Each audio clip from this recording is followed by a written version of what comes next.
All right, what's up, HeroFront fam? Welcome back to another episode of the HeroFront podcast. If this is your first time tuning in, I'm your host, Josh White, and this podcast is all about sharing the stories of some of the most inspiring heroes, leaders, entrepreneurs, authors, and veterans who faced life's toughest battles and have come out stronger. Now, whether you're looking for motivation, connection, or just a reminder that you are not alone, you are in the right place. Tonight's TikTok Live guest is someone who truly embodies resilience and service. Mike Rocco Howard, a former Marine Corps sergeant who served just under 8 years. Mike didn't stop serving after he took off the uniform. From security contracting in Kabul, Afghanistan, to his current mission of advocating for veteran well-being, he has dedicated his life to helping those who served, especially when it comes to fighting addiction, self-harm, and honoring the fallen.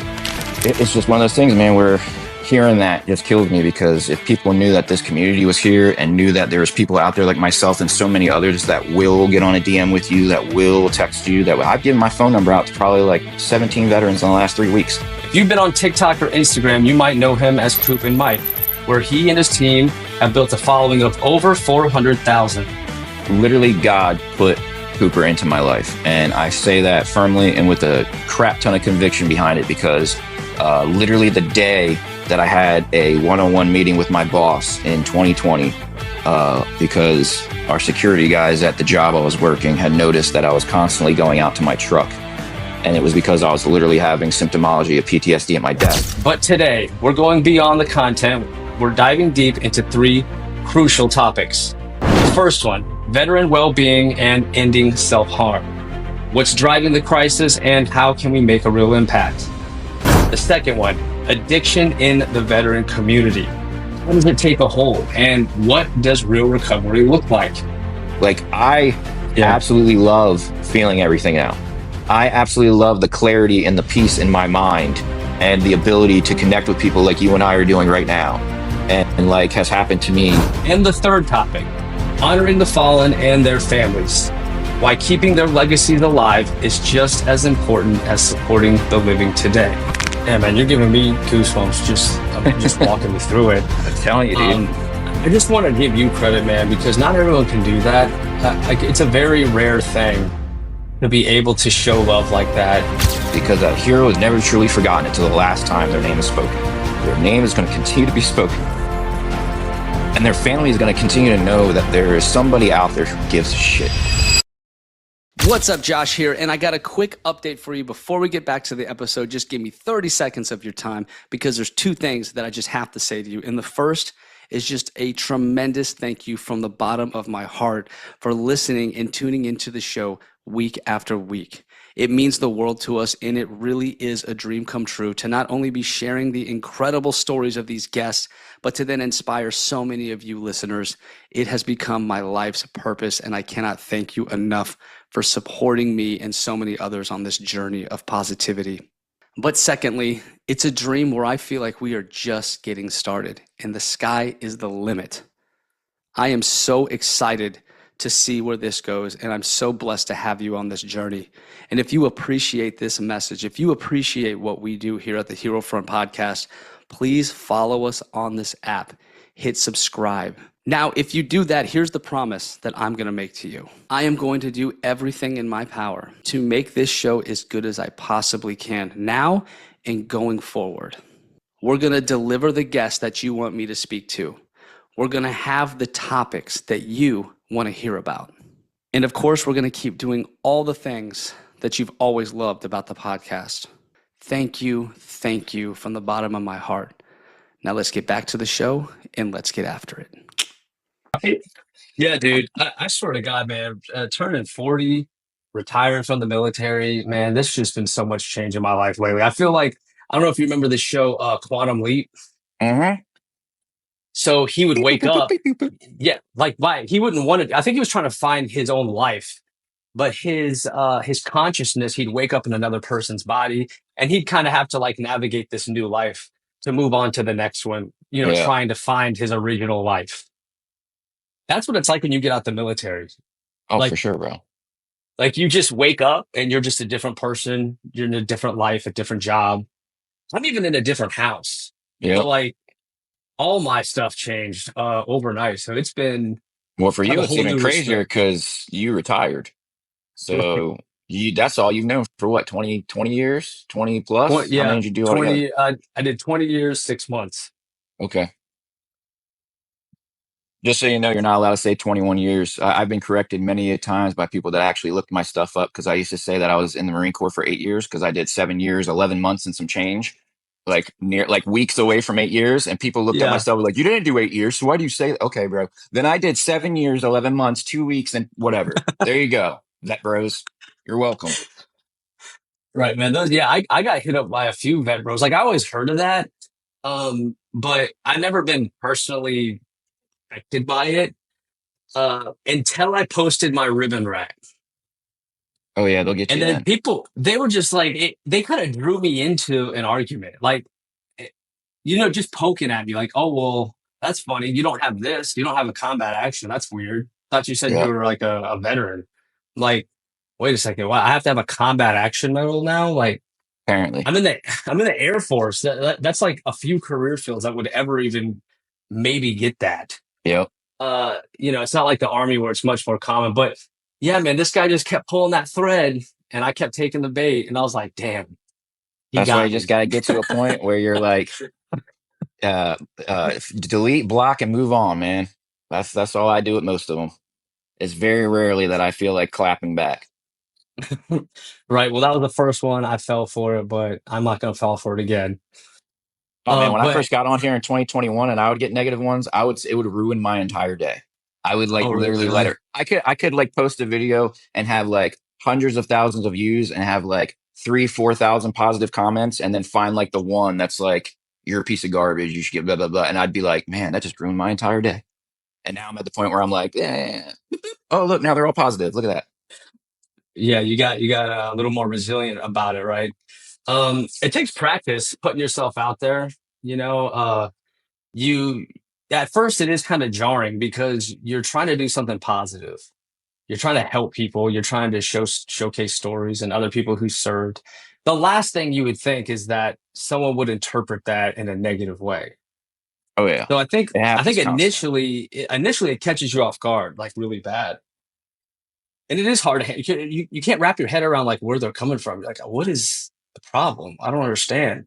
So yeah, at first it does bother you, but eventually you kind of get thick skin and you just keep moving forward. I mean, really. Yep. And then just the perception thing too, man. Like I've been accused so many times of like, oh, well, you own Till Valhalla Project, so you should be rich. And it's like, what? Who? Huh? Is my name Corey Schaffer? Because that's the guy that founded it and is the CEO and owns it. I have no idea how you put those two together. Just because I'm on some of their commercials and it's all I wear in all my videos, like right now, like just Right. because that doesn't mean I'm a part of the company or I own it. Like, or people would, I've had people say before, look how many followers you have, dude. You're raking in the dough. So like, why are you even complaining about, huh? Do you know how much you get paid off TikTok? Maybe $100 like every other month, if that. Like, Right. so yeah, perception plays a big role in a lot of it Yeah. on here. Yeah, man. And I just want to thank you, man, for staying up late with me. I told you that, I made a Bro, deal I with slept my all with day my for you. spouse. I slept all day for you. I feel very special because you stayed Yeah, up. You're an you old should, guy man. like me, Yeah, and you stayed up late just to talk. that's right. Because a lot of people turn me down. They'll be like, "Let's do it anytime, anytime." I'm like, "Okay." I give them the time. They're like, "Nah, never mind." Yeah. No, I didn't even um, come close to rescheduling on you, man. I wanted to do this. I appreciate you, man. And I love what you're all about. I love where your heart's at. Your videos really spoke to me. So to connect with you on there and then to have you here, I feel like I'm going to meet you one day. I don't know You, why. I just I have hope that so. feeling. I hope so. I I mean, love throwing I out live bro near hugs to everybody I meet Destin, on here. right? I live near Destin, Florida, like a premier vacation spot for families. It's Yeah. in the Gulf of Mexico, so it's the most beautiful beach in America. So you ever take a vacation here, man? You let me know. Oh, for sure. For sure. Where are you at? I'm right outside Greenville, South Carolina. That's So I'm right. not too That's far right. from you anyway. Right. Yeah. I spent a little bit of time in Lexington, South Carolina growing up. That's where my mom lived when my parents split. So every summer break I would spend, time in South Carolina, which I loved. I loved the it just felt a lot more chill than where I was from near DC. And I just loved that. Yeah. So full warning to everybody in here. Given what I sent Josh here on TikTok earlier, as far as his questions to set up this podcast, it is very, very high probability that Mike will shed a tear this evening. So just warning everybody that gets uncomfortable when they see a grown ass man crying. Fair warnings out there. So, and this wouldn't be the first time you got emotional. You've been emotional many Nope. times, right? Yep. Yep. I'll be honest. It's hard for me to do that, to reach that place. Like I put so many barriers. I think a lot of people do that, especially people who have served, who had to leave their whole life behind. You get to a point where you're trying to put up those metal barriers to get through it, and eventually you can't. You kind of can't feel things anymore. Yep. You know what I mean? Yep. And so I really admire that too about you. Have you always been like that, or is that something you had to work on? No, man, I definitely had to work on it. So, like, going into the Marine Corps, I kind of like at 18 at that, and literally right when I turned 18, because my birthday is December 6th, I hit Paris Island in January. So, like, literally, I just turned 18. And, man, I'm telling you, like, when I was younger, like, I would only get emotional, like, in front of my dad. That was like literally the only person I would do it with, him or my grandmother, like once or twice. But yeah, man. And then I hit the Marine Corps, and you're literally from day one on them yellow footprints, man. It is pounded into your head that, and do I hold all of these oaths true? No. Like when I talk about the things that was pounded into our head, like them saying you're the most elite, you're the best, you're everything. Yeah, we are, but at the same time, so there are different branches and different units within branches and everything. So it's not like we're doing something crazy that nobody else is doing except for the longest boot camp. That's it. But Yeah. like I just got to this point where I was so young and impressionable, and I always say I was raised in the Marine Corps for a lack of better term. Because it's like those are your college years. You're still very impressionable. You're still very malleable, and it's just pounded into your head that like you're the toughest, you're the best. You never quit. You never show emotion. You never, you have to charge through everything head first and break through every barrier, and you are not allowed to show any type of weakness, like to the point to my detriment, because not only did I use it like on the emotional side, but the physical side as well when I got injured in the military, and I just continued to push through the pain and not be able to sleep, and like literally just continued because I was so scared of being called a sick bay commando or a broke dick or whatever. So I just continued to tear my body apart when I should have been trying to mend it. But I cared more about perceptions of people I would never see again and would never pay my bills someday than I did about my own body. And then I eventually got to a place after I got out where I was bottling everything up and isolating myself, and I was not allowing any emotion to touch me whatsoever. And if I had any emotion, it was done in a room by myself with nobody around, nobody in the house, nobody in earshot, any of that. And that was very, very few and far between.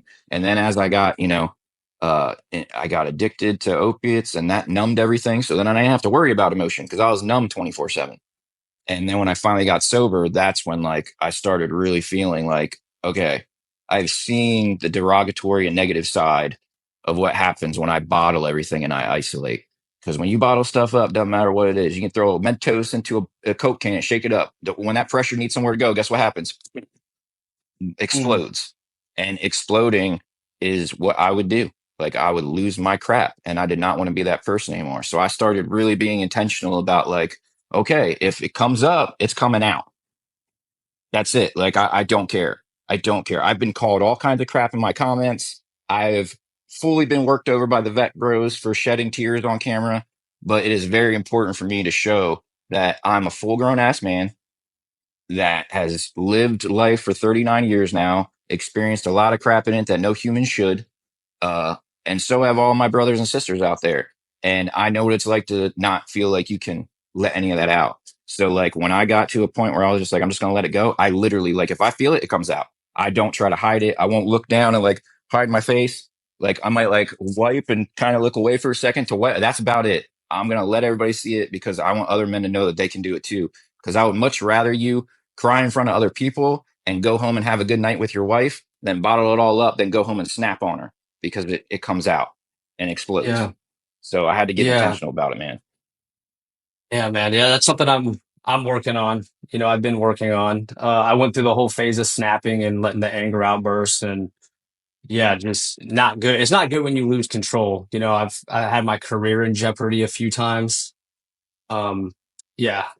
And then I got to the point where I would just feel nothing.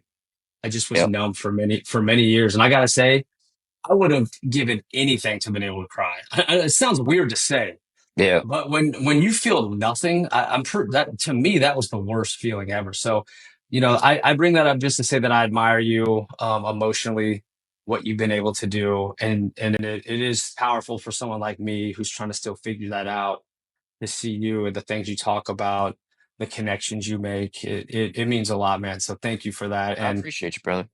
yeah, I just want to encourage you there because it's really is a powerful statement.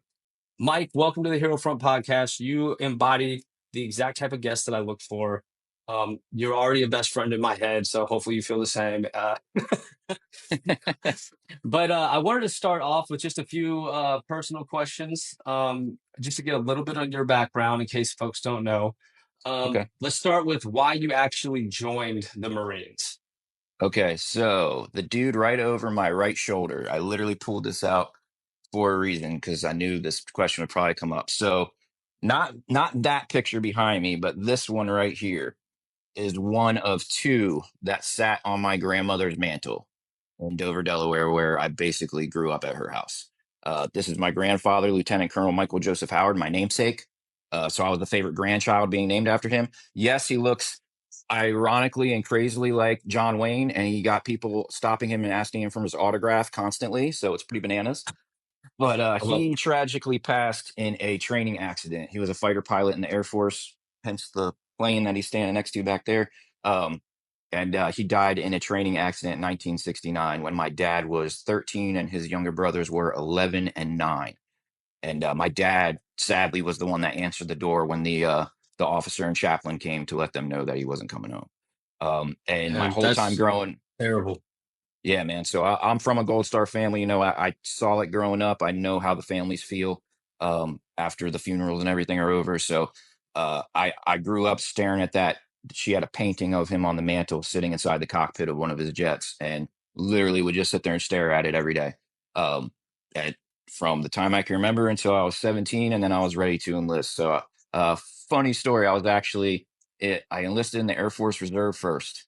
And I had full plans of going because I wanted to come right back home to Dover, Delaware, work on sheet metal on C5s. And funny story, my recruiter lied to me. So, but he lied to me about quite a significant amount of things. Like lied to me about my bonus and how it was going to get paid out. Lied to me about my contract length. Lied all kind of stuff. So the day I was literally supposed to get on the bus to go to Lackland or wherever to do basic, I was like, I'm not going anywhere, bro. And he was like, you have to go. The bus is here. I was like, I didn't sign anything yet. I'm not going anywhere. I was like, yeah, I went to Oh Mets, wow, but my final paperwork's right here. And as you can see, that's blank. Like I'm not signing it. And long story short, that's that dude wild. got in trouble, got dropped as a recruiter. And the next week I went with my buddy Ryan's family to pick him up from Paris Island. And he was like the class clown, goofy dude. And then we like pick up this friggin' man. I Wow. was like, dude, what did they do to you? You were here for like 3 months. And like the whole way home, dude, I was like just in awe of like what they did to him. And then we got home. He was like, let's go talk to the recruiter, man. And I literally, no lie, I literally signed up and left the very next day. I told, What? yes, I told the recruiter That's that wild. I wanted to be back by the time my girlfriend at the time's prom came around. So I wanted to be on my 10 days of boot leave for that. And that was, I think, like May 1st or something. And he was like, you do realize it's January and you have to pass everything or you get dropped 2 weeks to platoon behind you. And I was like, or the company behind you. And I was like, yeah, it's cool. I got it. Don't worry. I'll take care of it if you can take care of your end. And then the next morning he called me and was like at 10 a.m. and was like, hey, I hope you're ready in like 2 hours because we're leaving at like 1 o'clock to take you back to Baltimore because you're going today. I hadn't even told my parents yet. I switched to the Marine Corps. So I literally Wow, like rolled man. out of bed. I walked out to my dad. And I was like, "Hey, Dad, don't be leaving today. Where are you going? Parasailing. Mike, don't you know the Marines are like combat oriented? Like lost his crap." And I was like, "I'm sorry, I'm going. I made my mind. I'm going." So always wanted to be with my grandfather, be like my grandfather, and serve. And that was my path of how I ended up in the Marines. That's I love that story, man. And it's kind of like a band-aid. You just ripped it right off. Oh yeah, I almost didn't go because I had too much time to think about it. yeah, And the person who lied to me, well, my recruiter did lie, my dad lied. My dad switched to active guard, and I didn't realize that meant we just stay in Maryland. He's not going to move anymore, right? So in my mind, I could do that. I could just go back to Maryland and just work at Andrews and do what he did. But he knew I was active duty. He didn't fill me in on the fact that there's no chance in hell I'm probably maybe a 1% chance I'm coming to yeah, Andrews, right? And man, I'll never forget that at tech school. Everyone's like, "Yeah, I'm going back home. I'm going back home." And I'm like, "I'm going to Guam. Like, how are y'all yeah, going back home?" yeah, Like, man. "Oh, we're in the guard." And I was like, "You son of a bitch, Dad, you got me." But I stuck it out, man. And I never went home again. And that is a hard thing to. I had to lie to myself each enlistment. Okay, I'll this will be the last one, and then I'll go back home. I'll plant roots. I knew in my mind that wasn't true. I just had to tell myself that to keep going. And that's Yeah, a hard thing to do, to leave your whole life and your whole family behind. I don't care who you are. That's hard. Okay. Second question I have for you, my man. What was the hardest part about serving in the Marines? Because I'm an airman. So to me, y'all are like 10 times harder than that. I was stationed at Kadena in Okinawa where the Marines were like psychopaths and you never wanted to mess with them because you think there's one, but there's like 20. And I've seen yep, way too many people get their ass kicked. yep, Uh, I have so many Marine stories from Okinawa. It's insane. But my question again, it's very hard to get through the Marines. So what was the hardest for you and how did you manage to do almost 8 years? man. The hardest part. Dude, that's a really tough one because there was a lot of hard things, but like I took them all as like a badge of honor and didn't look at them as like, man, I can't get through this. I mean, like right off the bat, right off the rip, the first thing I can think of, and it sounds funny to say, like literally the hardest thing that I can think of that I ever faced was right off the bat. And it was when I was at Paris Island and like, I do not care if I'm a Marine. I don't care. Like, I could be freaking Superman. I do not care. I am deathly afraid of heights. Deathly afraid of heights. I hate Oh heights, no. man. Like to the point where I will start shaking and like I can't control myself. Like I feel like I'm like in an ice bath or something. Like I cannot stop shaking. Um, and we had to do, and I'm short too, so that really didn't help me on what I'm about to tell you. So I'm like 5'6". So Dude, I'm 5'6". there you go. So Oh, and my you know what it's birthday all is about. December 10th. Oh, there you go. We're lined right up, man. Dude, 6 and 10. I'm telling you, you're my brother from another mother. But I go on, love it. proceed. But so we did the O course and we went to go do the Stairway to Heaven. That's that gigantic log ladder. That's like got the Mm, two logs on both sides and then the logs as the rungs going across. And when you hmm get up to the top one, you have to crawl over the top one and then like let yourself down to the next one and then let yourself all the way back down. Well, when I got to the top one and hung myself like this, I was so short, my feet were still dangling above the next one under. And I was like, I'm gonna Oh, that's freaking die up terrifying. here.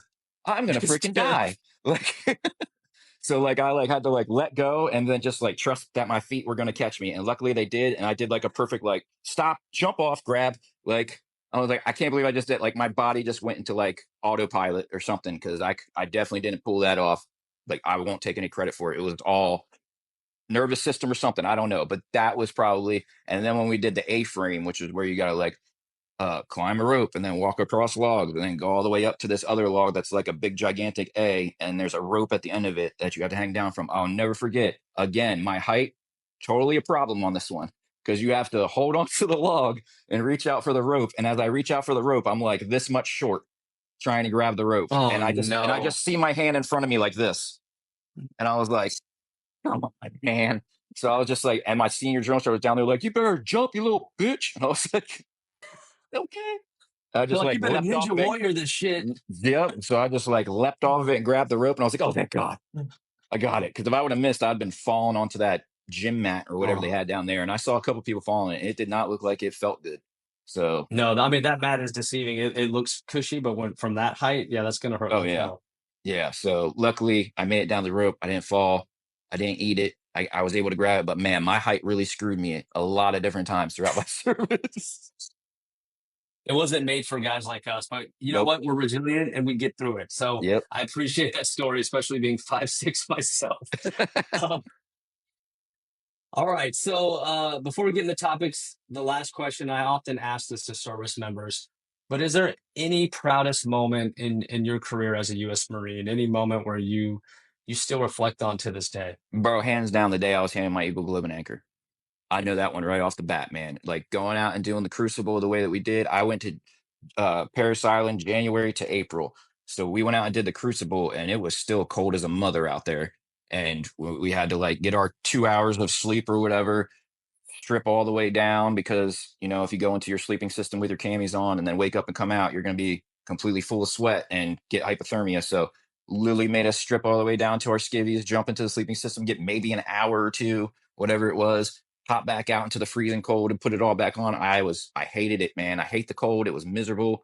Um, just the whole crucible itself was so difficult. And then like that hump back and like singing cadence and everything with the drill instructor, and then seeing the parade deck and seeing them getting everything set up, and then I'm like stand there waiting, and then my senior drill instructor steps in front of me, does his left face in front of me, and then goes ahead, instant freaking tears, man, instant. Like there was no holding that jump back. That was like the first time I ever let tears go in front of somebody other than my father, and I lost it, dude. And that day after that is when I like sucked it all back up, like I was talking about earlier. But like getting that Eagle Globe and Anchor and like Mhm. having them call me a Marine instead of a recruit, I was like, I freaking made it, dude. I did it. Like I freaking did it. Like one try too. I never Wow. got dropped. Like I passed everything. Like, oh, dude, best day ever. Best day ever. And I'll never forget. Like, the next day was Family Day. So they do like Family Day on a Friday, and then you graduate on a Saturday. So Friday, Family Day, we do the moat run, the motivational run across Paris Island. We literally ran like 5+ miles, and when we stopped, I felt like we walked maybe one. Like that's how motivated I was. Like Wow. just running and singing the cadence with the drill instructor. And I got selected to ring the bell out in front of our battalion. So like I ran over there, rang the bell. I was just like freaking Rocky, man. Like I just loved the whole run. Got back and I was like, I'm not even winded. Like, and that was like the first time I ever saw like your mind can totally push your body beyond so much stuff. Cause we did the exact same run like 2 weeks earlier. And I remember at the end, I was like dying. And this, I was like, I'm ready to go for another 5, bro. Let's do this. This is motivating as crap. I could run through a wall. Like it was Damn, just, dude. I can't even So describe the feeling. those endorphins were at an all-time high. I Oh, mean, you totally, dude. accomplished something that, you know, most can't ever even come close to. You know, what I love about y'all's Crucible, it's like in the Air Force, you know, that would just be a part of a special forces type of training. Like, but all Marines have gone through that, right? The Yep. Crucible. Yep. I mean, what a cool thing to say you've accomplished. Like, you know, other branches don't have that experience. So, you know, hats off to you, man. That's pretty amazing. I appreciate it, brother. I knew that one right off the rip, bro. Yeah, you did. I didn't have You to think started about doing that. this. All right, man. We're gonna roll into the first topic here: veteran well-being and ending self-harm. Why does Yes, that sir. mean something to you? Bro, and this is probably where the tears are going to come up at some point for me, man. Like, I totally remember what it was like from 2011 when I got out until 2020 when I got old hombre over here. Uh, Yeah. I totally remember what it was like. I remember isolating myself from my friends and family. I lost my grandmother in 2022. She was my best friend in the world. If I could have that time back with her, man, then I isolated myself. Like I was talking on a live of my own the other day and telling everybody how like it literally got to a point with my isolation. I was living in Philadelphia by myself in an apartment in Brewery Town, Philadelphia, and my dad and my uncle literally got in a car in Dover, Delaware, and drove the 2 hours up to my apartment and pounded on my door until I answered it, just to make sure I was alive, because I had literally shut out my entire family. I stopped talking to everybody. I would not talk to anyone. Like anybody texted me, anybody called me, instant ignore, would not even associate with them. Like I literally went to work, went home, watched TV all night, went to work, went home, watched TV all night. That was literally my life. And I hated every second of it, dude. Uh, 2013, I nearly took my life. 2017, I nearly took my life. And I started thinking about it again just before getting Cooper. Because, like I said previously, I was addicted to opiate painkillers from uh, while I was even still in, is when they got me started on them. Like at the very end of my career is when they got me started on them, like the last couple years. And then it just got worse and worse and worse as time went on. And I literally got to a place where I was numbing everything with them. And then in 2017, I finally got sober. But from 2017 until 2020, when I got Cooper, I was feeling everything I was previously numbing. So it started getting bad again. So Mhm. from like 2011 when I got out, man, until 2020 when I got Cooper, it was a never ending vicious cycle of like feeling okay for like a month or two, then falling back into a hole, depression wise, anxiety wise, like PTSD symptomology wise, and isolation. Didn't want to have anything to do with anybody. Would just literally look for my next fix every day. And then once I got sober in 2017, it was literally just a groundhog day of my life. And I was like, look at all these years that are going by that like I'm literally not doing anything with my life. Like literally, I have literally become the Yeah. definition of a waste of life. And you start feeling that way. And then that is what starts making you think like, but I'm a Marine and I did all these amazing things and I fought for my country and I made it home, dude. Like I freaking made it home when others didn't. So I should want to do something for them, honor what they did for me and the rest of us. So And the shame and guilt is oh, like dude, compounding. was terrible, man. It was terrible. And I started trying different therapies. I tried the cognitive processing therapy, the CPT stuff. I tried the prolonged exposure. I started trying the EMDR, but it wasn't until Cooper came into my life that stuff completely did a 180, and I started going the way that I know that's who I am. That's where I'm going. Um, but yeah, man, it's so close to me because once I got sober and then once I got Cooper and people around me started seeing the changes in me to the point where they were the ones that got me to come here in 2021. There was the people around me, my family and friends that were up in the Philadelphia area that were like, look, dude, like ever since you got that dog, you're completely a different human, like completely different. And there are so many guys and girls out there that are going through the exact same shit that you were going through before you got him. You need to go out there and tell them and share your story because even if you save one, it is worth it. Might sound cliche as F, but even if you just save one, it is completely worth it. And so I was like, all right. So I started on social media and the amount of people that I have interacted with since being here, both on the just connecting veteran side, on the this is the statue that Till Valhalla Project gave to me for all of the Oh plaques wow. that Cooper and I have delivered. So Yeah. like from getting something like this for the plaques that we delivered, and every time we deliver one of those plaques, we spend like an hour or two with the family. And these fallen heroes can be anything from KIA, like I've delivered a KIA from World War II. So it can be KIA, MIA, 22 a day, Mhm. natural causes. It does not matter. Fallen hero is a fallen hero, period. So then the honor part comes in, honoring their families and everything.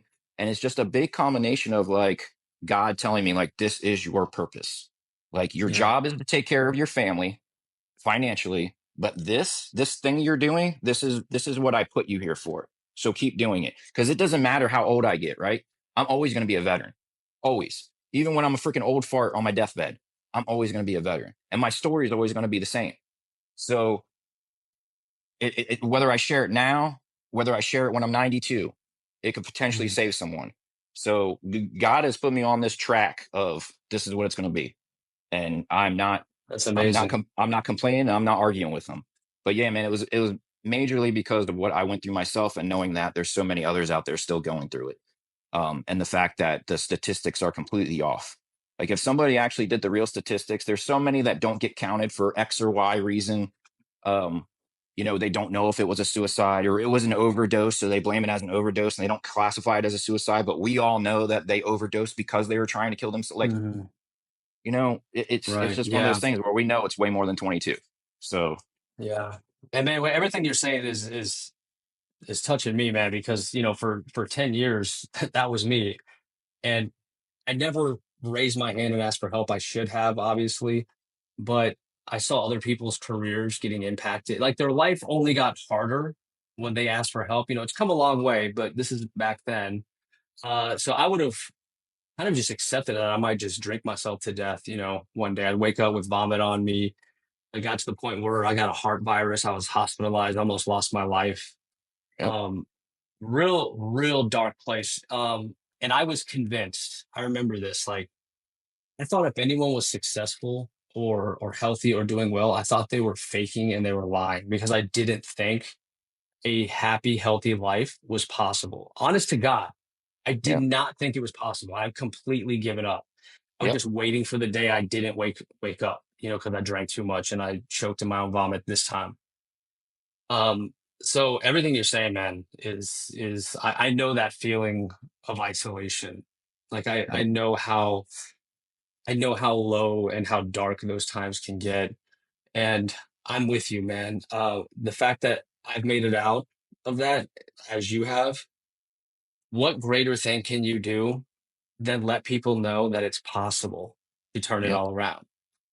Right? Because you were probably searching for that occasionally. You're probably searching the Oh yeah, internet. man. You're probably trying to probably find YouTube videos on people that turn a lot. You were probably wanting that information, anything to set that spark to get you in action. And so And that's now, what what. a blessing. Oh yeah, that's what kills me too, man. Is I just told this to I don't know how many people in the last few days. There's I you probably saw the video I did for Samantha Bassett. She lost her husband Mitchell Bassett Jr. to self harm to 22 a day back in November. Um, it's just one of those things, man, where you have to honor those families. And I cannot stand the fact that so many. I say I can't stand the fact. I love the sentiment behind it. In a way, I do love hearing it because I know that I'm making an impact if I am hearing it. But the thing I can tell you that I hate hearing in another way, it's a double edged sword, is I wish he would have met you. I wish he could have been in this community prior to. Like, I have heard that from so many widows, so many parents, so many children. Like, I have been told that I don't even know how many times. And it drives me crazy because it's like, I didn't know either. Like you were just saying, I was indeed looking for that when I was back then. And I had no idea that it was on things like as mundane and out of the box as TikTok. Like I had no idea, no idea. Like when people, like what I was telling you earlier, when people started coming to me after I got Cooper saying you need to share your story, get on TikTok, I was like, what the hell is that? Like I had no idea about any of that stuff. I wasn't into apps, nothing. Like with the isolation also came like isolation from the world. Like if it wasn't on my TV, and I don't remember seeing a TikTok commercial back then like you do today. So like I did not see anything about knew nothing about it. I knew about Facebook and MySpace. That was pretty much it. Um, so like I had no idea that it was out there. And there's so many other veterans that have no idea that it's out here. Um, period. Like there's veterans out there that haven't even ever done a claim for their disability because they don't even know. Like Yeah, that's the so, tragedy. so it's just crazy. You don't know. You literally don't know what you don't know, and I didn't know that. And all of these guys whose wives, mothers, friends, brothers, sisters, kids that tell me this constantly, they didn't know either. Most of them. Hmm. I've literally only ever interacted with one veteran from TikTok who later took his life. Never ever did I meet anybody that did it and knew about this. So I'm sure it's Hmm. happened, obviously, but I'm just saying, like, Right. knowing that you have community, period, is a blessing. And then the way that myself, and I always say myself and so many others, because I personally know too many to list because we would be here all night. Like, so I always try to give credit where credit is due. I never try to raise myself above anybody else in this fight because we need as many as we can freaking get, period. Even people I don't like, I will back up. Like, I could not like you personally, but love your mission because it's the same as mine. And there's very rarely has that ever happened, by the way. I'm a very huge hearted person on my sleeve. Like I get along with everybody. I was the dude in high school that could walk by any clique and everybody knew me. Like Hmm. I get along with everybody. So it's just one of those things, man, where hearing that just kills me because if people knew that this community was here and knew that there was people out there like myself and so many others that will get on a DM with you, that will text you, that I've given my phone number out to probably like 17 veterans in the last 3 weeks. Like, if anybody want to dox Damn. me, they sure as shit could do it, because my cell phone Right. number is floating around all over the Yeah. place out there, and that is my personal cell. I don't have more than one. So So if there is, someone who exactly what you're describing, they're just kind of scrolling the internet looking for a connection, and they come across this conversation right now, what do you think they would need to hear from you? yeah, okay. So the reason I do my page the way that I do, not only being completely overt about the 22 a day, but then also showing things like my home life, like the relationship I have with my amazing fiance, all that kind of stuff. I show all of that to try to show them that this woman that's in my life right now, back when I wanted to take my own life, could have never even imagined her existing, let alone the level of relationship we have.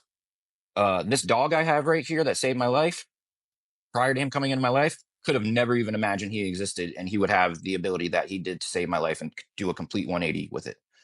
All of these things that I put on here, like the video of me getting this from Corey Schaffer at Till Valhalla Project, could have never imagined that the clothing company that I wear all the stuff from, the guy would randomly see one of my videos, and now we're really good friends that text all the time, and he sends me on all these different amazing opportunities with his company to get the mission out there and honor more fallen heroes. Like, could have never imagined a single one of them if you would have told me it back then. It's cliche as hell, I know, but there's a reason why cliches are cliches. It's because they're true as crap. When we're in our 20s and when we're teens, we're like, oh my God, it's so cliche. And then when you get to like your late 30s, you're like, no, this crap is real. And that's why everybody says it. That's why it's called a cliche, because it's funny because it's true type of deal. Um, Yeah.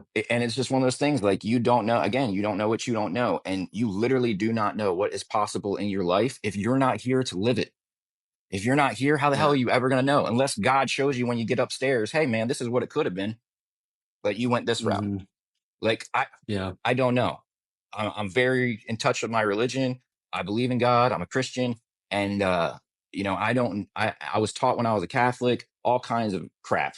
Like, and I have completely gotten away from that onto the Christianity side, the non-denominational side. And I do not for a second believe that you won't somehow find out what it could have been. It, Hmm. I don't believe it. And it just drives me nuts that so many people get into these holes where they feel like they can't get out of it. And if they can't get out of it, then what's the point of being here, type of deal. And it's like, dude, I know it sucks right now. I get it, man. I've been there. I freaking know. But if you keep going, you literally have no idea what it can be. Like, there's so many people out there that have their own companies, like their own, like, so many different opportunities, different career fields, there's celebrities out there that could have, look at Jelly Roll. Dude got nominated for Artist of the Year at freaking 40, dude. Did you think he thought he was gonna get that at 20? Dude could have never even imagined where he's at today. Like, Yeah. you never know what's going to happen if you are not here to live it out. And you will never know your potential if you're not here to find it. So you Beautiful, can't man. just do the permanent solution to the temporary problem. Mike, I'll tell you, for me, man, it was, when I look back and I think of what was the first step that I took, it was accepting help. I had Yep. two friends that saw that there was a problem. They saw the isolation. They would not stop inviting me to go out. They would not let up, man. To the point where I was like, "Fuck, all right, fine, I'll go out." And we went to this grand opening of this new movie theater. This was in Central Missouri, so a new movie theater is like a huge deal there. We go to the grand opening, and I see this girl at the concession stand where I was like, man, she's beautiful. Like, I got to talk to her. Um, and I kept wanting to go back to the movies because I wanted to see if she was working. That was like 13 years ago. Flash forward to today. That is my wife, who I now have two beautiful children with. Had I not taken their help when they came to my door, I never would have met her. Yep. So for me, it was accepting help, and for you, Mike, what I find beautiful, I love dogs, and I didn't realize how much I love them till I lost the one that I had for 15 years, even through those dark times. I Yep. still had my dog with me, and that dog helped me like so much. Again, I didn't really realize it till I didn't have them anymore, and I've really reflected on that. Dogs are the greatest gift from God that mankind could ever ask for. Oh yeah. They're just such beautiful souls. They're incredible animals. They can heal us with their love, their unconditional love. I'd love to hear about your dog and how did it change your life? So the quick down and dirty is that literally God put Cooper into my life. And I say that firmly and with a crap ton of conviction behind it because literally the day that I had a one-on-one meeting with my boss in 2020, because our security guys at the job I was working had noticed that I was constantly going out to my truck. And it was because I was literally having symptomology of PTSD at my desk and going out to my truck and listening to music and vaping at the time was the only thing that could calm me down, period. And my boss ended up calling me in and sit me down and saying, "Hey, man, I pulled badging because we had to use little badges to get in and out. And you're spending just as much time outside of the building as you are in. What's going on?" And I literally had that moment there where I'm like, I can lie here and just come up with some BS excuse and probably get fired, or I can tell the truth and see what happens because he is a reservist in the army. He's a captain, and he's a Mustang too because he was actually prior enlisted and active prior enlisted as well. And I told him, I just spilled it, man. I told him, this is how I'm feeling. I'm going through X, Y, and Z, having panic and anxiety at my desk. I can't even sit there. I have to go out and just calm myself down. And then he was like, "Okay, we need to find you some help then. We need to find," I was like, "Wait, you're not firing me?" He's like, "No, man, you're my brother. Like, we got to figure something out for you." I was like, "Holy crap." Wow. So literally that night I went home, and you know how like when you turn on Netflix and it'll have like the stuff that's like suggested for you will pop up. Well, the Hmm. very Hmm. first thing all the way on the far left, right when it popped up on to Netflix after the doo-doo, and it came up was To Be of Service, a documentary completely 100% about PTSD service dogs for veterans. And I was like, Wow. all right, right when I needed This it, is a huh? sign. So watched it, and literally like even before it was rolling the credits, man, and even Bon Jovi made a song for that specific documentary. um as Wow. soon as the credits were rolling, I was like already on the internet looking for as many service dog foundations I could find, and their application processes are insane.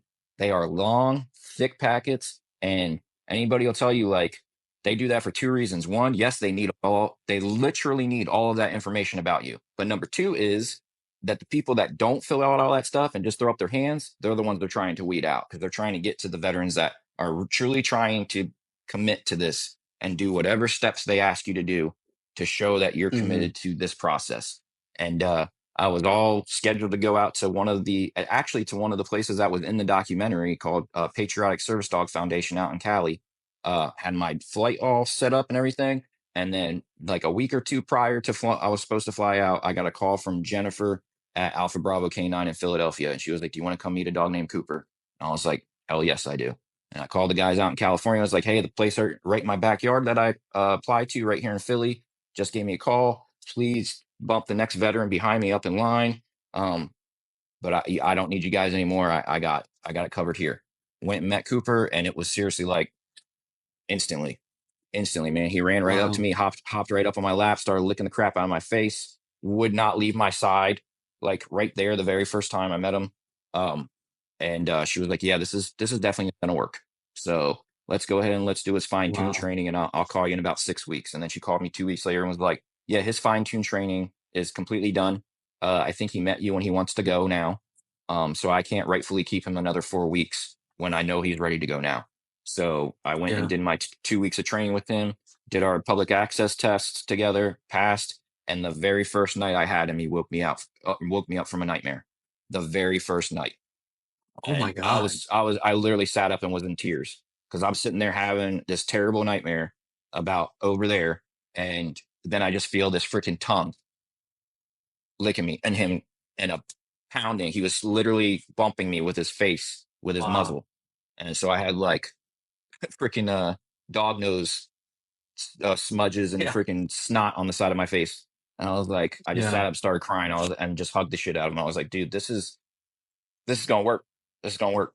And then like literally, like I don't know any other animal that they've scientifically. I mean, they probably have, but I just don't know of it. But it's been proven that even when you look at a dog, oxytocin is released in your brain, and the Mhm. that's what makes you happy. You know, it's one of the Yeah. chemicals that make us happy. So, I mean, just knowing that, that's just the starting point with dogs, you know?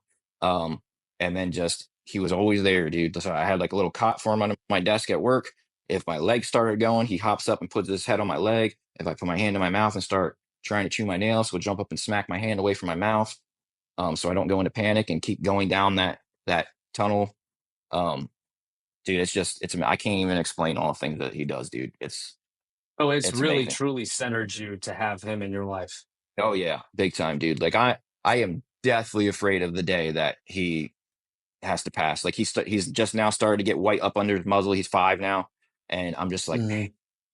I don't know how I'm gonna do it. I don't know how I'm gonna Right. deal with that day when it comes. But um, even before that though, I don't know how I'm gonna deal with when he retires, and then I get another dog from Alpha Bravo, and I'm like leaving the house, and Cooper's looking at me like that used to be my job. Like even that's gonna make me feel like crap.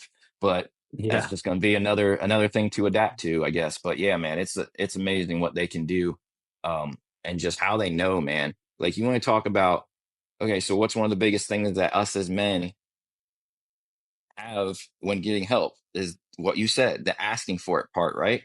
Well, when you Mhm. don't have to verbally say a damn thing and they already know to help you, it's crazy. Like you don't That even is have to amazing. verbalize anything. You don't have to ask anyone for anything. If I'm going into panic or something, he's got me. He immediately steps in. I don't have to say, Cooper, I Wow. need you. I don't have to call him. He's right there. So it's like, what else do That's you know incredible, of, or who man. else do you know of that you don't even have to say a word? Was he truly the turning point for you with all this, or was there other factors? Because you said people started noticing a difference and encouraging you to share your story. Was it straight up just the dog that did all that for you, or were there other steps afterwards that helped, turn your life around? I honestly think the combination of Cooper um, making me feel like I could successfully live a life again and go out and do things and not isolate myself anymore. I felt like this tremendous freedom had opened up and I could go out places and do things. Like Cooper and I have been to a Creed concert, been to a Three Doors Down concert, been to a Mitchell Tenpenny concert, I've been to all kinds of concerts. Whereas before, I would have never put myself in that situation. Never put myself in that situation with that many people. Now, granted, there is sometimes where like I feel up to it and I can leave Cooper at home. And if I need Caitlin, she knows it. Like I'll squeeze her hand a little extra hard and she knows when I need something if he's not there. But yeah, he was definitely the turning point. I'd say the only other things that kind of came with it was like what I touched on earlier about like letting the emotion go. With that, doing that kind of started reopening or resizing my heart to what I know it should have been all along. If that makes sense. Like I've always had it on my sleeve firmly, but I feel like when I isolated, like it just shrunk to a point where I couldn't let anybody near it. Meaning anybody. I'm not talking about just relationship wise. I'm talking about like just your everyday people. Like I would ignore people. I would not even talk to anyone out on the street. Like, and then it got to a point where like after he came in, where I started feeling like, no, man, like connect with others, see how it feels. And then it's just like, it's almost like the Grinch's heart, man, on the old Grinch when it like explodes and then gets bigger. Mhm. And then they show like busting his Yeah. chest. Like, it just got bigger and bigger to the point where like I just wanted to let more people in and I was going out and doing things and connecting with other veterans and connecting with other families of fallen heroes and then it just started like this is this just feels right. Like this human connection thing was one of the things I was missing all along. So I just Wow. feel like I got to go do it. And he is the turning point where that started, but I'll definitely say like him plus like being intentional about letting emotion go when it comes and also like allowing my heart to just do whatever it wants to do. Like whatever I feel in the moment is what I'm going to do. Mhm. And I let that thing drive me 100%. Yeah, man, I see the way you connect with people too. Like, what a blessing to, you know, take those first steps when you got your service dog, got your foot in the door, and then you just started building momentum from there. And now you're to the point where you've just touched so many lives. And that also kind of like, hits me when I see, you presenting things to families when you're hugging people because I did funeral honors for 2 years Oh shit. where I did every single, 1,000 funerals a year for 2 years, 7 active duty funerals, all suicides And my role was the NCOIC, coordinating the team and then handing the flag, giving the message of condolence. And so that's there's healing in that, being brave. Uh, you might hear my dog come in actually now. Actually, I'm going to show you my dog. Yeah, Caitlin wants one of those so bad right now. I get wiener Oh dog man, stuff every day. Wiener dogs are so awesome. Love these dogs. Um, but yeah, man, there's when you can love yourself enough to love others and be there for them in their darkest moments, that is such a gift you have given them because you've earned that. You've worked for that. And now you're the person that can be there for them. You know how much courage that takes? An insane amount. There's the old version of you when you were isolated could never imagine doing that. Nope. So Nope. I'm super proud of you, man, personally. See, Thank you, brother. with my honor guard experience and knowing how challenging that is and how much work goes into being able to be that person for someone else. I mean, just an insane amount of respect for you. And I'm super, Well, super proud of you. well, I'm proud of you too, man, for being able to do that because I'll tell you right now, if I was on one of those details right now, I would have no bearing whatsoever. Because the point that I've come to now is like I said, when the emotion comes, it gets released. I don't even remember how to turn it off now. I literally don't. Oh, wow. So I can't do it. So if I had to present a flag right now, I would be a mess and I would get fired because I would have Yeah. no bearing. So fun fact about that, you are allowed to cry, um, but it should not impact, your detail, whatever that is. So it's firing party, pallbearer, flag fold, handing the flag. You're still supposed to do it, but you can't do it with tears coming down because they're on an active duty one. That's an airman who is just serving. They're Yep. young, they have a wife, children, parents. Like this is the most intense, tragic thing I've ever been a part of, ever. Yep. Everyone's crying in that. Everyone. But we all still that's why you train, right? That is why you train. It's and the same goes for combat roles because you're going to be freaked out and you're going to go to your instincts. And if you've trained enough, your instincts will take over and get you through it. Oh yeah. So, very powerful lessons in there, man. I want to roll into addiction in the veteran community. You spoke a little bit about it. I told you I drank for like 10 years, tried to drink myself to death a few times.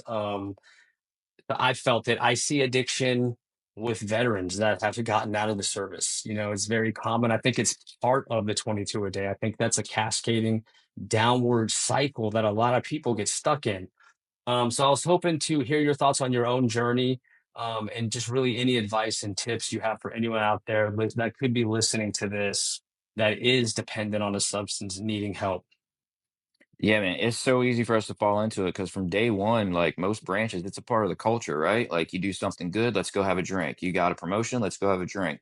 You're having a down day, let's go have a drink. You want to go, it's Friday, let's go have a drink. Like that, like literally, it got Right. to a point like while I was still in where me and two of my buddies had all been like the complete Marine Corps statistics of getting married too young and then being divorced or being separated by the time we all three of us came home from Iraq in late 2005. So we went like all in on a house together, a nice 4-bedroom house. We had a guest room and then each of us had a bedroom and split the rent 3 ways and all that. And it literally got to a point Nice. where on a Friday night, our entire platoon would be in our driveway before we even got home. And they'd be like, yeah, you guys Oh, have the wow. party house. Let's go. Like, and Oh it's like, my dude, gosh. yeah, because y'all were invited, right? Like, what? Like, but no, did we ever turn them away? No, of course not. So it just, beer pong all night long and then crashing out. So I just is a part of the culture. And then when you start getting out and you lose that culture period of the camaraderie and the brotherhood and everything, it's very easy to fall into something that numbs everything and that some people think they need it to sleep, so they do it until they pass out. Some people think they need it so they don't think about X, Y, or Z, so they do it until they're so stupid they can't even think. Like for me, I had a back injury and I got sent to pain management at the Naval Hospital at Camp Lejeune, and my doctor had me on at the highest. He had me on 2 5 milligram Percocets a day. Then he ended up getting orders to a different base and gave me a referral to another doctor that he had gone to the Naval Academy with that was now a civilian, had his own practice. And this guy literally took me in 1 year, he took me from being on 2 5 milligram Percocets a day as needed to 1 year later, I was on 3 oxycodone 30s a day. Those are the little blue instant release ones, 1 oxycontin 40 a day in the afternoon, and 1 oxycontin 80 at night, the big fat dark blue one. And I was complete zombie 24/7. Like it got to a point where I That was so is bad an with, insane amount. yep. And it got to a And the point scary thing where, about oxy is that your tolerance can grow to ungodly heights. Like there's no oh, it cap. did. It did. And that's what I was going to say. Like, it literally got to a point where I would run through my entire month script in like 2 weeks. And then I'd be buying everything off the streets until I got to my next appointment. Like, it was Oh terrible, my man. It God, was that's freaking brutal. terrible. Yeah. So it was terrible, dude. It followed me through so much stuff. Um, people find out about my life and they're like, well, how did you do this if you were doing that? I don't ask me. I made sure I had it every day and I was as functional from the outside world as possible. Like, I'm sure if you took a good look at me and saw the pinned out eyes and all that kind of stuff, you'd probably be able to tell, but nobody ever put two and two together. Like, nobody I worked with, nothing, nobody around. Like, I would be as functional as possible. Only my dealers at the time knew. Like, and it was terrible, Wow. man. It was terrible. And it's so easy to fall into that. And I have a very unpopular opinion about a few things in the veteran community. I don't care. Like, I will tell you like it is. The reason why I wear only Till Valhalla Project is because I believe that from a mission standpoint of giving their stuff, and this is not a plug for them, please don't take it that way. From their mission of giving plaques to the families that are fallen, and literally all this stuff gets sold just to facilitate that and facilitate being able to donate hundreds of thousands of dollars at a time to different organizations like Stop Soldier Suicide, Mission 22, all these other ones out there doing amazing things to help veterans. Um, not only do they do it from that mission standpoint, but also all of the messages on everything they print just resonate with me. Whereas the other brand that I used to wear, and I will drop the names, has a G and an S in the name, aka Grunt Style. As soon as and some of the veterans in here might hate on me for this, and I'm sorry, I will give it to you straight every single time. I'm never going to lie to you. I'm never going to put up a front. The second they put out a shirt that said whiskey helps, I was like, that's the most immature thing I've ever seen when we have a freaking epidemic of 22 a day and we need to stop addiction. But so many guys wear it with pride as a joke, and it's fine if they think it's a joke. I don't. I don't think it's a joke. I think people buy that shirt as a laughing thing between each other, but they are probably drinkers.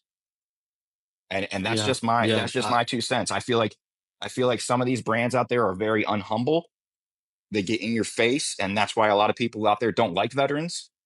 Um, so like that's the reason why I wear what I wear and I support what I support. And all of it comes back to my experience with addiction. All of it. Dude, Yeah. if I did not get sober when I did, like I had to go the medicated assisted route. And people hate on me for that too all the time. People will say, oh, well, you didn't actually go get sober. Yeah, I did. Was I going out and buying stuff off the street and was a completely different person and hurting all the people around me like I used to be? No, I wasn't. So the time where I was using that to get off of everything, I was a completely functional person for once that actually could get through an entire month without anxiety, without stealing, without, all these bad things that you do just so that you don't have to be sick or you don't have to feel. And that's where I was at Yeah. back then. So yeah, how aside from Coop, how did you get off that stuff? Because withdrawal is a real thing, and there's certain withdrawals that can kill you. I think it's like anti-anxiety meds Yep. can do it, but some of them just make your whole body hurt. They make people want to sleep all day for weeks, and it's that withdrawal that sometimes keeps people addicted because it's so painful.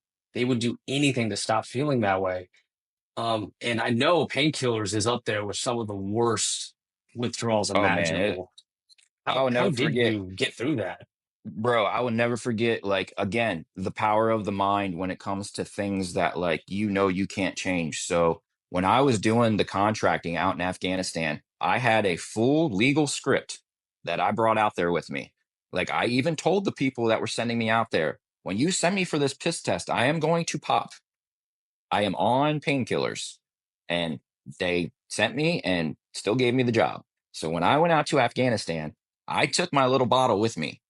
And I will never forget being out there and the day that I came to that bottle and I had one pill left. And I was like, well, tomorrow is going to effing suck because I am in Oh Kabul, no. Afghanistan as a contractor working 12-hour days and I can't get anything out here. My doctor's So not you out ran here. out there. Yep. And I literally Holy went through shit. withdrawal in Afghanistan, still went to work every day, went and worked my 12 hours on the embassy. Granted, I spent a lot of time in the bathroom, both puking and going out the other end because it was terrible. But yeah, dude, Wow. but what I'm saying is like, if I was in that same position back here in the States, I would have been like, because I know it was accessible. I knew who to Hmm. call, where to go, to buy, whatever. Over there, it's freaking Afghanistan. You're not even going to leave the embassy. Right. What? Yeah. You gotta go find some drug dealer somewhere. Like, so Did you know that would I just powered happen? through it, man. Oh Or yeah. Oh yeah. I knew it was coming. I knew it was so coming. you knew that situation was going to happen while I out knew it was there. gonna happen. And in your mind, was that just like, hey, it's gonna suck, but at least I know I'll get it out of my system? Yep. Yep. But Damn.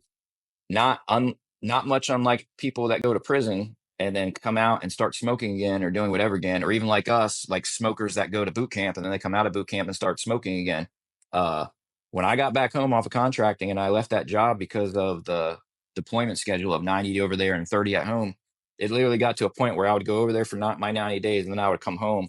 The first 2 weeks of my 30 days at home would be some lavish vacation, and the second 2 weeks would be dreading going back over, and it just became this nasty cycle. And I was like, I can't keep doing this. No matter how good the money is, I can't keep doing this. And as soon as I was home and I knew I was home, right back into addiction. Fell right back into it. Damn. Started going out and buying freaking painkillers again. Got hooked to it all over again. And I had to go the medicated assisted route. I went to a methadone clinic to get off of everything, and they taper you down. So like, I don't care. Like, you want to do cold turkey, that's fine. But I knew I could not do it here. I could not do it here Hmm. because I knew that the second I started feeling something, I was going to call somebody because I knew it was accessible. And it's just that thing in your mind where you're like, I know it's accessible, so I can go get it done. And if I need to, I can go get it if I need to. Whereas when I was over there, it was like, I know there's nothing around here. I'm just going to have to tough it out. So, flash forward to today. How are you doing with it now? Uh-oh, hold on. It's making me do the puzzle piece thing. Yeah, I had to do that too. Okay, here we go. Apparently it doesn't think we're human. What was your question again? It was, how are you dealing with it today? Are you sober today? Is it Yep. out of your life forever? How do you Yep. feel about it Dude, now? I don't even want it. So I had my biggest test last year. And by that I mean I had always told myself that if I absolutely had to for some medical reason, I would take it if I had to. And I can't remember what month it was last year, but laying in bed with Caitlin, and then I started having this really weird pain that felt like it was going. It literally, I can't even describe it. If anybody's had it before, they might know what I'm talking about. But it literally felt like this pain was going from like my belly button and then wrapping around and like shooting all the way across and then stopping back here. And then I would start Oh, hurting back wow. up here again, and then it would go all the way around, start hurting back here again. I was like, what the frick is going on? And at first I thought it was like gas pains. So like I went and took some Gas X and I sat out on the couch. I was like, man, you think if it was gas pains, I'd be like, letting out some toots or something. And nothing was happening. It Right. just got worse and worse and worse to the point where I was like doubled over, almost crying. And like I went in and told Caitlin, because I think it was like 2 a.m. when I finally went. I was like, babe, I'm sorry. I know you got to get up for work in like 3 hours, but I have got to go to the emergency room. I went in there, and it ended up being that I had like a few gigantic stones in my gallbladder that had got stopped and in the duct, Oh, the wow. bile duct or whatever. And I was just like in the most immense pain I have. I got bit by a spider when I was in high school, and they literally lanced open my leg to drain the junk out of it. And I felt every part of it because they couldn't numb the skin because it was dead. So I literally felt everything of them cutting my leg open. This was worse than that. It was the worst pain I ever felt Jesus. in my entire life. I was literally the guy in the ER screaming in the back room that nobody wanted to go near because I was literally Oh, like all wow. night screaming, crying because that's how much pain I was in. And I tried to tough it out for a while. Like the doctor came in, I was like, no, man, I used to be an addict. I do not want opiates, blah, blah. I was changing my tune about 12 hours later when it still had not let up and I had gone through that much time with pain. You must And have been they ended up, exhausted. bro, it was terrible. It was the most terrible night of my, don't know, terrible 2 nights. The doctor came in the next morning. I thought I was going into surgery, and he was coming in to tell me that he couldn't do the surgery until the next day. And I instantly start crying like, bro, are you kidding me, man? I cannot go through another day of this. And then Yeah. they like tried ketamine on me. That worked for like 20 minutes. And then that's when I was like, all right, I'm just going to cave. Give me whatever you're going to give me, just give it to me. But please monitor me and do not send me home with anything. I do not want any scripts beyond Motrin to go home with. I was like, I do not care if you're cutting me open. I do not care. I will figure that out. Please. But while I'm here and feeling like this, do whatever you got to do. And they did. And it relieved the pain. And then I went home with nothing. Like I told them to give me nothing. So luckily, that's the only time that I've gotten like tested with, going back to it for anything, but, a Yeah. completely valid medical reason. And I did not go home with any scripts because I knew that could Yeah. potentially crack the door open to going down that road again. But yeah, man, you could literally throw me a gigantic Ziploc bag of 80 or of the Oxycontin 80s, and I'd throw it right back at you. Like, I don't even desire it anymore. Like, I Yeah. absolutely love feeling everything out. I absolutely love the clarity and the peace in my mind and the ability to connect with people like you and I are doing right now. And like has happened to me hundreds of thousands of times since doing all this. Like, it's just one of those things where it's like, if you have a clear mind and a clear heart, anything's possible. You can connect with anybody, you can do anything. And that's where I'm at now. And I'm never going to backslide on that. Yeah. It's you've worked for it. You've earned it. Yeah. You don't want to throw it away now. And my turning point was I kept looking for a rock bottom and it just jacked my life up so much I was forced to turn it around. But after that heart virus and I was hospitalized, I still went back to drinking. But after the 2 years of funeral honors and all that giving back, um, I won my first award. It went all the way up to the wing. The whole base was there. My wife was there. My brand new baby was there. And I went out to drink that night and I did not take the drink. You had a free pass. My wife was going to drive. We're celebrating. I took a water instead and I've never drank again. It was so, what it taught me was I earned happiness, right? Yeah. Like some things just aren't just going to land on your doorstep. Like you have to get out there. You have to, be vulnerable. You have to take steps towards it. And then the love I got in return was just so powerful. I realized I just didn't need alcohol anymore. I didn't need to check out anymore. Like I earned this life worth living. And that's just the most beautiful thing you could give yourself. Yep. Like, and the connecting part too, man. Like, human connection is like so important to me. It's so important for me to be able to impart on somebody else, like just that moment with them. Like the other day, I saw a Vietnam veteran, and anytime I see a Vietnam veteran, I tell them two things: welcome home, and I'll never forget. Tell them welcome home because they sure as shit didn't hear it when they came home. They got spit on, and it's a freaking travesty and disgrace how they were treated. And number two, I tell them I'll never forget. And that means I'll never forget your brothers. I'll never forget what you did. I'll never forget the guys that got left over there as POW MIA. I'll never forget the guys that got left over there as KIA. I will never forget. And the look that this elderly man gave me and the way that we both started tearing up in that moment, I wouldn't trade it for anything, man. And if I was high, never be able to feel any of that. Never be able to feel any of that. I truly believe when you are watching, I can only describe it for everybody, through watching a movie or something like that. But when you get that feeling, like when you're watching a movie that you're really into and like the guy gets the girl or the hero wins the day and you get that freaking instant hair standing on end, goosebumps.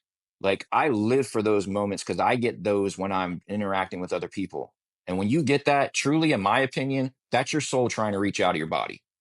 I view every single one of Yeah. those experiences as proof that we have a soul. Because how else do you explain it? How else do you explain a physical reaction to an emotion? Like nobody can explain why Yeah. you get chicken skin. Yeah. Like where's it come from? Like why do you have that reaction? But it's an emotion that's giving it to you. But it's a physical reaction to that emotion. Like I truly believe And you're it's our sharing soul it with trying to come someone out. else. Yeah, exactly. And you're doing it through a connection. I know that if I'm Yeah. high or if I don't have the clear head, that I can't have those. And I live for those. I live for those. And that's just another incentive to not going down that road. Like I cannot tell you how good it feels to go to the family of a fallen hero hit that salute when they're taking the plaque, and then they start crying, and then they invite me in, and then I get to have that moment with them. I live for those moments, man. And I would never be able to have them if I was old Mike or high Mike. Like, wouldn't be able to have any of it. And I will not allow myself to not have those interactions. Man, I don't know. How often do you do those? As often as I can. There's anytime that they get If I could one. ever join you on that, I would be so honored to support you and join you on one of those. If that opportunity ever comes up. Yeah, well, I'm going to be going to Wilmington, North Carolina here soon to deliver one. So Oh, wow. that's the next one I know that I have. Okay, well, we got to stay in touch if you're ever down in my neck of the woods.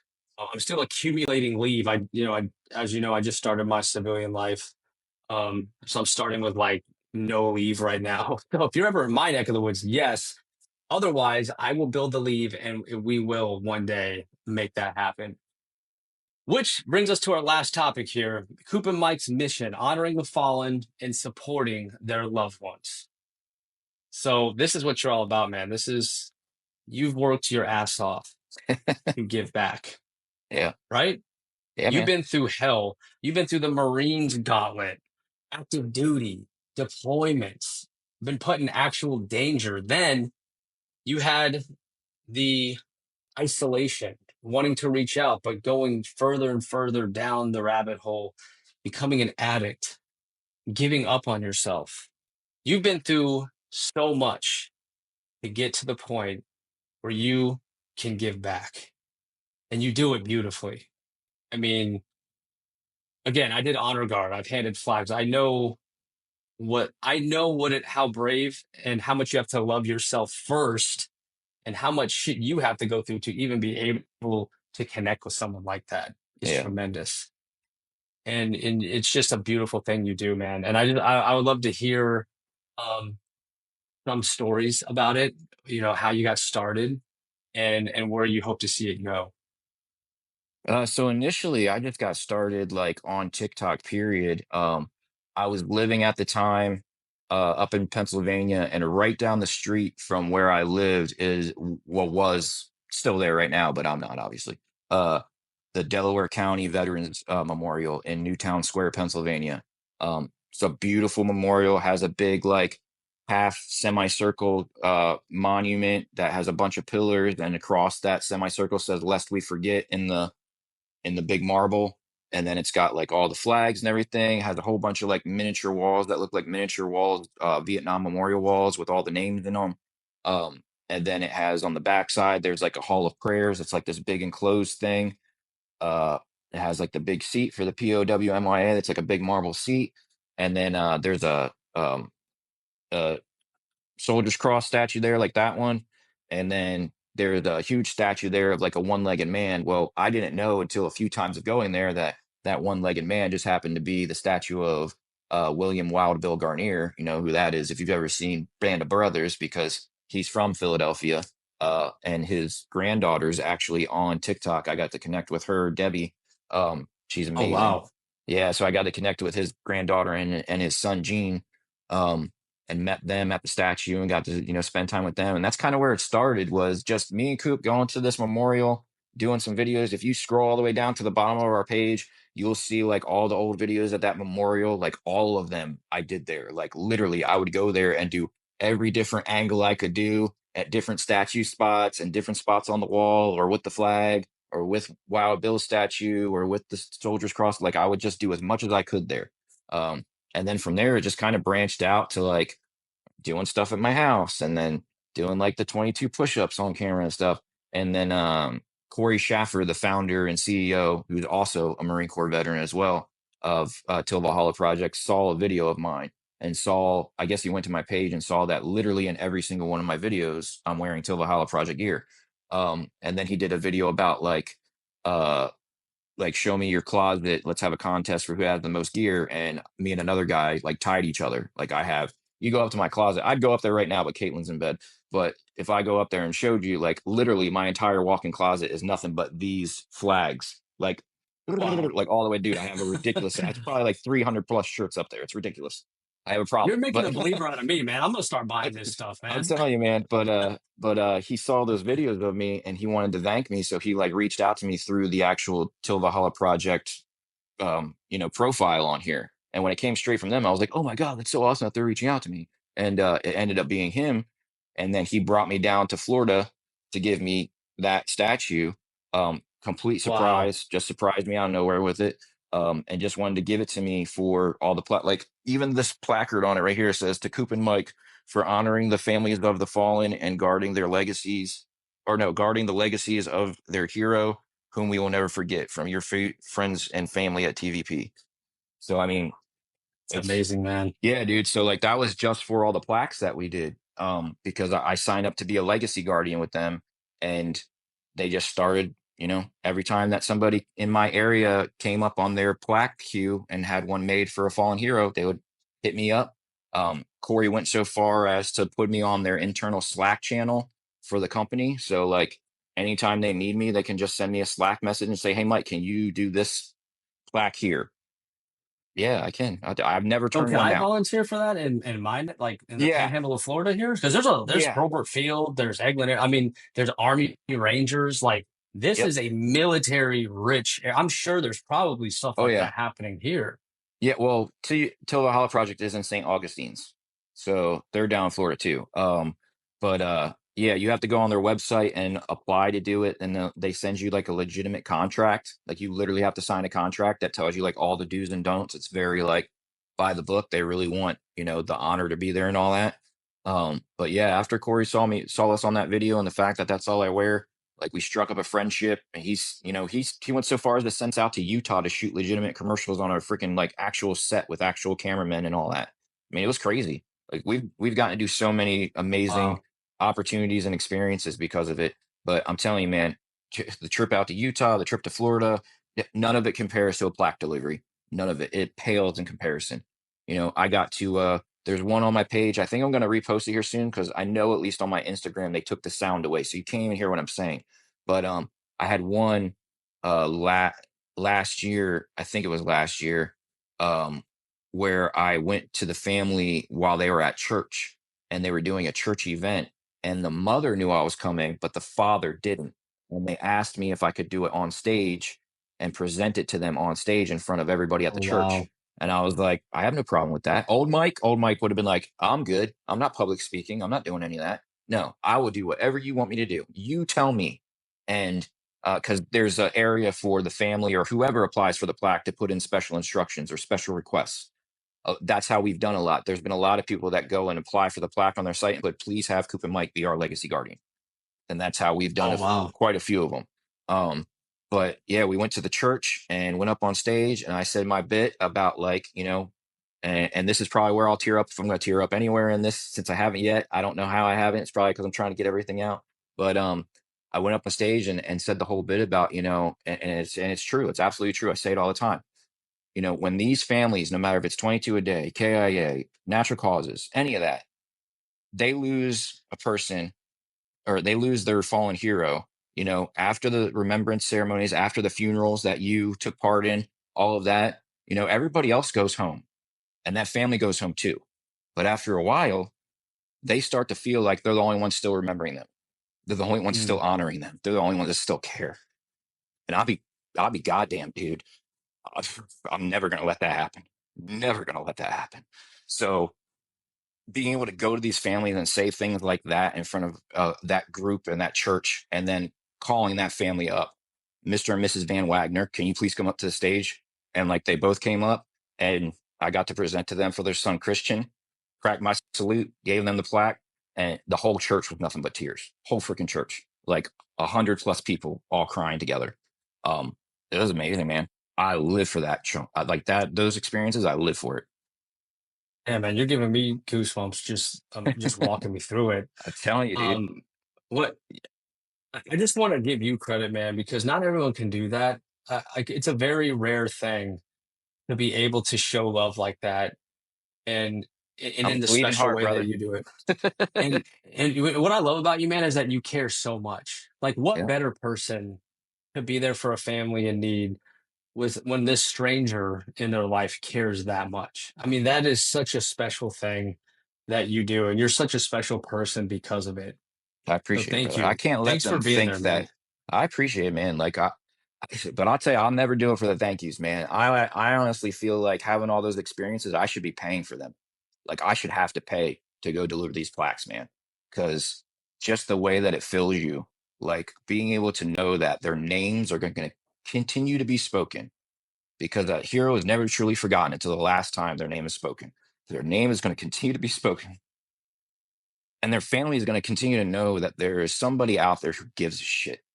That this country did not just take their loved one, throw them into this fire, bring them home. They can't escape that fire in their own minds, so they take themselves out of it, and then their family is left to, like, if I was a family that went through that, it would be very easy to fall into bitterness and hatred towards the veteran community, towards the military, all of that. But I have met so many gracious families that are like, no, we want to do something for that community because we know that we lost our son because he didn't have this X, Y, or Z resource. So like the people that puppy raised old Poncho right here, old Coop, um, the family that puppy raised him. So like the place that Cooper came from, they get the dog at 8 weeks old and they have to go to like daily training activities and everything. And they're called puppy raisers. They literally raise them until they're ready to pair with a veteran.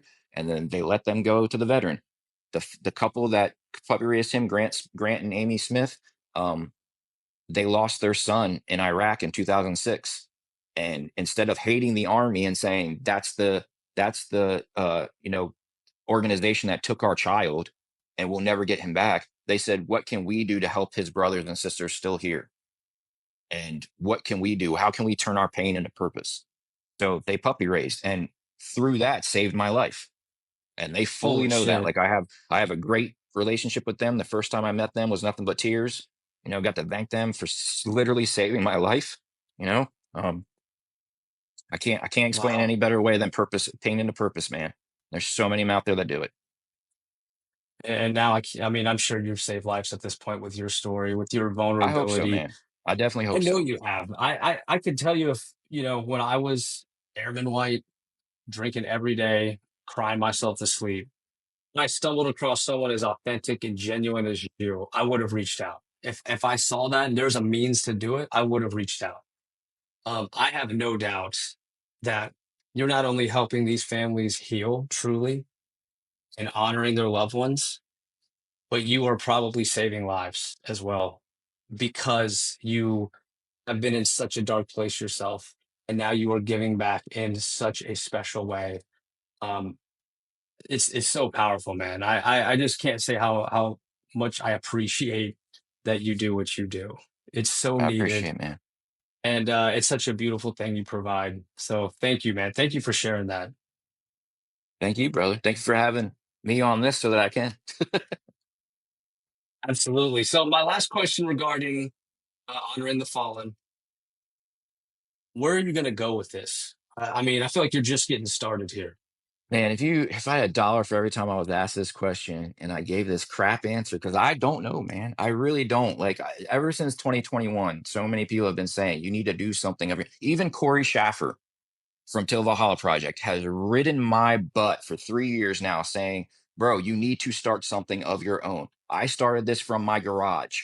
Like, you can do this. Like, you can go do something too. Like, Corey says all the time, I wish I wasn't the only brand making memorial plaques and giving them to the families of the fallen. Like, I wish there was 10 others that were doing it. Um, I don't know, man. I honestly don't know. I have such a good time doing these plaques with him that I almost feel like a traitor if I do my own thing. You know, Mm, and I know I wouldn't be. Obviously, I would be one of those other organizations that's somehow honoring the fallen and helping the ones that are still here. Uh, I don't know, man. Like, I've always wanted to do something. I don't know if God's pushing me in that direction. I literally just had a dude. It's so funny that you're asking this question. Here's another freaking God moment. I literally just had a dude email me on Instagram today saying that he has his own manufacturing facility and factory where they do all kinds of branding on hoodies and t-shirts and everything else for like corporate companies and all this other stuff. And he was like, I'd be happy to sit down and talk with you next week. And I didn't bring this up to him.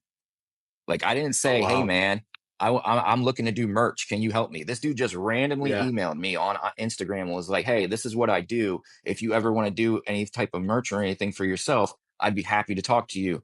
And he wants to set up a call with me this coming week. And I was like, dude, like, how does this keep happening? And then I remember quickly how it keeps happening. It keeps happening because of that right there. That's why. So My man, I think I mean, this is the first talk we've ever had, but knowing what I know about you, hearing your entire story, I truly feel like you're being ushered in that direction. yeah, And, I you feel it, know, man. But it's just one of those things. It's intimidating. yeah, I think the 35 people in here and the however many hear this when it gets put out as a podcast probably will not believe that right now in this moment I am unemployed. Like, I'm even struggling to pay my bills right now, man.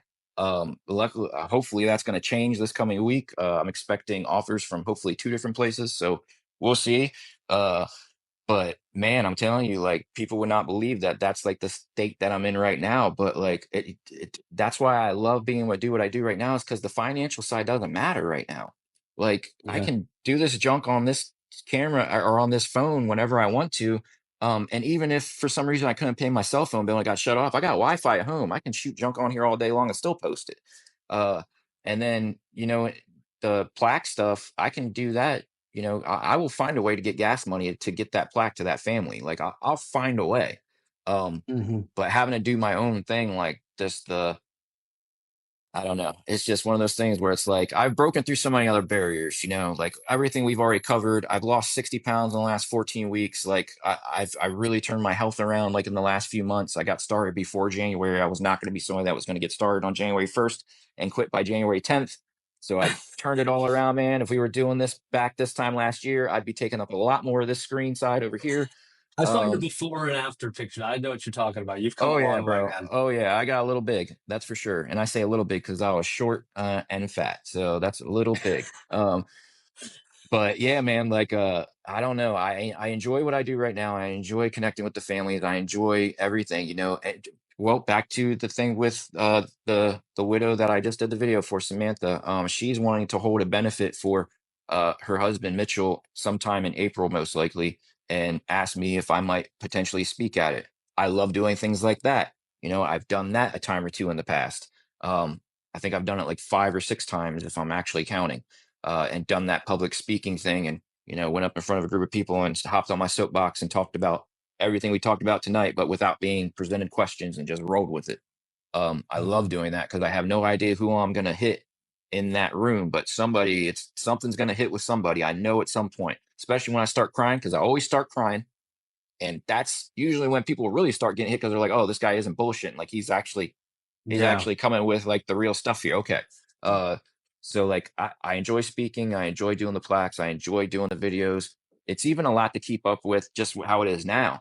Um, like recently, so like when we thought we were going to lose this app, I started posting a little bit more on Instagram just in case that was going to be all I had going forward. Cause I was not going to go out Hmm. here and get a ton of other apps. This is the only two I have, Hmm. Instagram and here.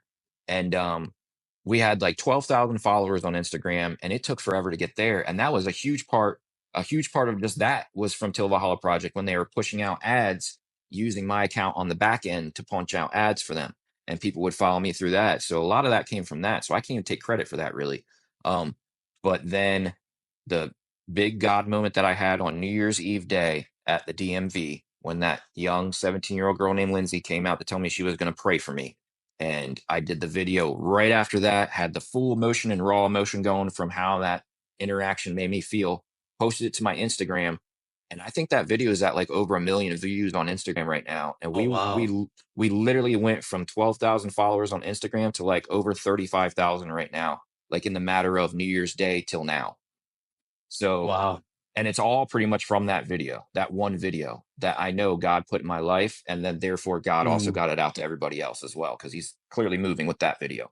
So when I say it's even tough right now, it's even tough right now for me to keep up being unemployed and being able to sit on my phone as long as I want to and go through messages. I still have messages I have not read on Instagram. I still have messages I have not read on TikTok. It's still a lot to get through. So it only makes me have that much more respect for what it would be like if we did go further and do something else. And like the fact that I would need people to help me because there's no way I would be able to do it if it got any bigger than it is now. I can barely Yeah. keep up and I feel terrible, terrible if I cannot answer somebody. I Yeah, literally I'm take the that to same heart. way, man.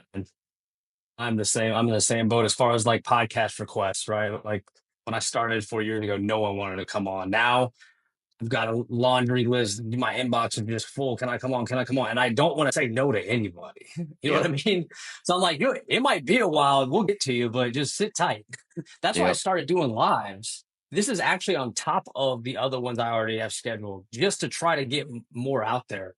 Um, because yeah, it does mean the world to me putting these stories out there, putting out the info that I was so desperately seeking.